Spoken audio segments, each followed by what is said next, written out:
46ನೇ ವರ್ಷದ ರೈತರ ಹುತಾತ್ಮ ದಿನದ ಅಂಗವಾಗಿ ಚನ್ನರಾಯಪಟ್ಟಣ ನಗರದ ಪ್ರಮುಖ ಬೀದಿಗಳಲ್ಲಿ ರೈತ ಸಂಘದ ವತಿಯಿಂದ ಬೃಹತ್ ರ್ಯಾಲಿಯನ್ನ ಏರ್ಪಡಿಸಲಾಗಿತ್ತು. ಇದೇ ಸಂದರ್ಭದಲ್ಲಿ ಮಾತನಾಡಿದ ರೈತ ಸಂಘದ ರಾಜ್ಯಾಧ್ಯಕ್ಷರಾದ ಚಿನ್ನೇನಹಳ್ಳಿ ಶ್ರೀಮತಿ ನಾಗರತ್ನಮ್ಮ ಅವರು, ರಾಜ್ಯ ಸರ್ಕಾರವು ಚಿಕ್ಕಬಳ್ಳಾಪುರದ ಜಂಗಮಕೋಟೆ, ದೊಡ್ಡಬಳ್ಳಾಪುರದ ದೊಡ್ಡಬೆಳವಂಗಲ, ಆನೇಕಲ್, ಬಿಡದಿ, ಬೈರಮಂಗಲ ಈ ಗ್ರಾಮಗಳಲ್ಲಿ ಟೌನ್ಶಿಪ್ ಮಾಡೋದಕ್ಕೆ ಸರ್ಕಾರ ಹೊಸ ಯೋಜನೆಯನ್ನ ಕೈಗೊಂಡಿದೆ. ಕರ್ನಾಟಕ ರಾಜ್ಯದಲ್ಲಿರುವ ಡಿಕೆ ಶಿವಕುಮಾರ್ ನೇತೃತ್ವದ ಕಾಂಗ್ರೆಸ್ ಸರ್ಕಾರ ರೈತರಿಂದ ಬಲವಂತವಾಗಿ ಕೃಷಿ ಭೂಮಿ ಕಿತ್ತುಕೊಳ್ಳೋದಕ್ಕೆ ಪ್ರಯತ್ನ ಮಾಡ್ತಾ ಇದೆ. 106 ವರ್ಷದಿಂದ ಉಳುಮೆ ಮಾಡಿಕೊಂಡು ಬಂದಿರುವ ರೈತರನ್ನ ಬೀದಿಗೆ ತಳ್ಳೋದಕ್ಕೆ ಪ್ರಯತ್ನ ಪಡ್ತಾ ಇದೆ ಅಂತ ಆಕ್ರೋಶ ವ್ಯಕ್ತಪಡಿಸಿ, ಬಿಡದಿ ಟೌನ್ಶಿಪ್ ಕೂಡಲೇ ಕೈ ಬಿಡಬೇಕು, ಇಲ್ಲದೆ ಹೋದ್ರೆ ಮುಂದಿನ ದಿನಗಳಲ್ಲಿ ರಾಜ್ಯದಾದ್ಯಂತ ಉಗ್ರ ಹೋರಾಟ ಕೈಗೊಳ್ಳಲಾಗುವುದು ಅಂತ ಎಚ್ಚರಿಸಿದ್ರು.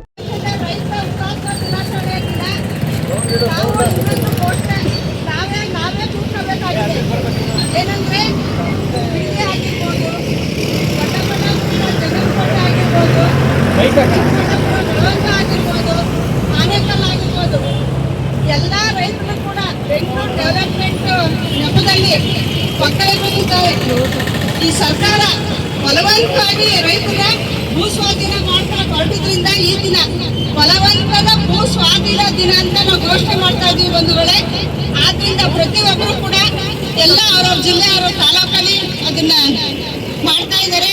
ನಾವು ಕೂಡ ನಮ್ಮ ರೈತ ಸಂಘಟನೆ, ನಮ್ಮ ತಾಲೂಕಿನಾದ್ಯಂತ ನಮ್ಮ ರೈತರು, ನಮ್ಮ ತಾಲೂಕಲ್ಲಿ ನಾವು ಭೂ ಸ್ವಾಧೀನ ವಿರೋಧಿ ದಿನ ಇವತ್ತು ಬಲವಂತವಾಗಿ ರೈತರ ಹತ್ರ ಬಲವಂತವಾಗಿ ಅವ್ರನ್ನ 1.5 ವರ್ಷದಿಂದ ಧರಣಿ ಮಾಡ್ತಾ ಇದ್ರು ಕೂಡ ಅವರನ್ನ ಲೆಕ್ಕಿಸ್ದಂಗೆ ನಾವು ಗ್ರೇಟ್ ಬೆಂಗಳೂರು ಮಾಡ್ತೀವಿ, ಡೆವಲಪ್ಮೆಂಟ್ ಮಾಡ್ತೀವಿ ಅಂತ ಒಳ್ಳೊಳ್ಳೆ ಫಲವತ್ತಾದ ಭೂಮಿಗಳನ್ನ ಆವರಿಸ್ಕೊಂಡು ರೈತರನ್ನ ಕಣ್ಣೀರು ಹಾಕಿಸ್ಕೊಂಡು ನಡೆಸ್ತಾ ಇರೋಂಥ ಸರ್ಕಾರ ಇದು.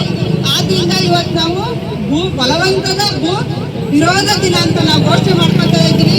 ಆದ್ರಿಂದ ದಯವಿಟ್ಟು ಎಲ್ಲರೂ ಕೂಡ ಎಚ್ಚೆತ್ತಬೇಕು. ಮುಂದಿನ ದಿನಗಳಲ್ಲಿ ನಮ್ಗೆ ಯಾರು ಬೇಕು, ಯಾರು ಬೇಡ ಅದು ನಾವೇ ತಿಳ್ಕೋಬೇಕು. ಏನಿವತ್ತು ಹಿಡಿದು 400-500 ಚಿಲ್ಲರೆ ದಿನ ಆಗೈತೆ. ದೊಡ್ಡಬೆಳವಂಗ ಮತ್ತೆ ಜಂಗಮಕೋಟೆ, ಆನೇಕಲ್ ಇಷ್ಟೂ ಕಡೆ ರೈತರು ಎಬ್ಬರಿಸೋ ಕಾರ್ಯಕ್ರಮ ನಡೀತಾ ಇದೆ. ಅವರು 1 ವರ್ಷ 2 ವರ್ಷದಿಂದಲೂ ಕೂಡ ಹೋರಾಟ ಮಾಡ್ತಾನೆ ಇದ್ದಾರೆ. ಆದ್ರೂ ಕೂಡ ಸರ್ಕಾರ ಕಿವಿ ಮೇಲೆ ಹಾಕತ್ತಾ ಇಲ್ಲ. ಇವ್ರಿಗೆಲ್ಲ ನಾವು ಓಟ್ ಕೊಟ್ಟು ಇವ್ರನ್ನ ಕಳಿಸಿದ್ದು ರೈತರನ್ನ ನೆಮ್ಮದಿಯಾಗಿ ಇಡಿ ಅಂತ, ರೈತರನ್ನ ಕಣ್ಣೀರು ಹಾಕ್ಸಿ, ರೈತರನ್ನ ಅಳದಾಡಿಸಿ, ರೈತರನ್ನ ಒಕ್ಕಲೆಬ್ಸಿ ಅಂತ ಅಲ್ಲ. ಒಳ್ಳೆ ತಂದಲ್ಲಿ ನಮ್ಮ ದೇಶನ ಸುಭಿಕ್ಷವಾಗಿ, ನಮ್ಮ ರಾಜ್ಯನ ಸುಭಿಕ್ಷವಾಗಿ ಇಡಿ, ನಮ್ಮ ರೈತರನ್ನ ಸುಭಿಕ್ಷವಾಗಿ ಇಡಿ ಅಂತ ನಾವು ಹೇಳಿದ್ದೇವೆ. ಹೊರತು ಮನಸ್ಸಿಗೆ ಬಂದ ರೀತಿಯಲ್ಲಿ ಆಳ್ವಿಕೆ ಮಾಡಿ ಅಂತ ಈ ಮುಟ್ಟಾಟದ ನಾವು ಕಳಿಸಿಲ್ಲ. ಆದ್ರಿಂದ ಇವತ್ತು ಈ ಒಂದು ದಿನ ಬಲವಂತದ ಸ್ವಾಧೀನ ದಿನ ಅಂತಾನೆ ನಾವು ಘೋಷಣೆ ಮಾಡ್ತಾ ಇದ್ದೀವಿ.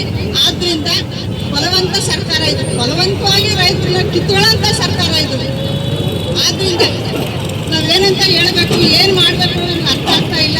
ದಯವಿಟ್ಟು ಭೂ ವಿರೋಧಿ ಸರ್ಕಾರಕ್ಕೆ, ಭೂ ವಿರೋಧಿ ಸರ್ಕಾರಕ್ಕೆ,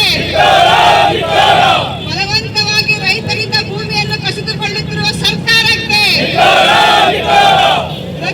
ಹಣ ಬೇಕಾದ್ರೂ ಬಿಡ್ತೀವಿ. ನಮ್ಮ ಭೂಮಿ, ನಮ್ಮ ಭೂಮಿ ಬೇಕೇ ಬೇಕು, ಬೇಕೇ ಬೇಕು. ಎಲ್ಲಿ ತನಕ ಹೋರಾಟ, ಯಾತಕ್ಕಾಗಿ ಹೋರಾಟ, ಭಾರತ್ ಮಾತಾಕ್ಕೆ, ರಾಜ್ಯ ರೈತ ಸಂಘಕ್ಕೆ, ಕರ್ನಾಟಕ ರೈತ ಸಂಘಕ್ಕೆ, ಏನೇ ಬರಲಿ ಬೇಕೇ ಬೇಕು, ಬೇಕೇ ಬೇಕು. ಎಲ್ಲಿಯ ತನಕ ಹೋರಾಟ, ಎಲ್ಲಿಯ ತನಕ ಹೋರಾಟ, ಬೇಕೇ ಬೇಕು, ಬೇಕೇ ಬೇಕು.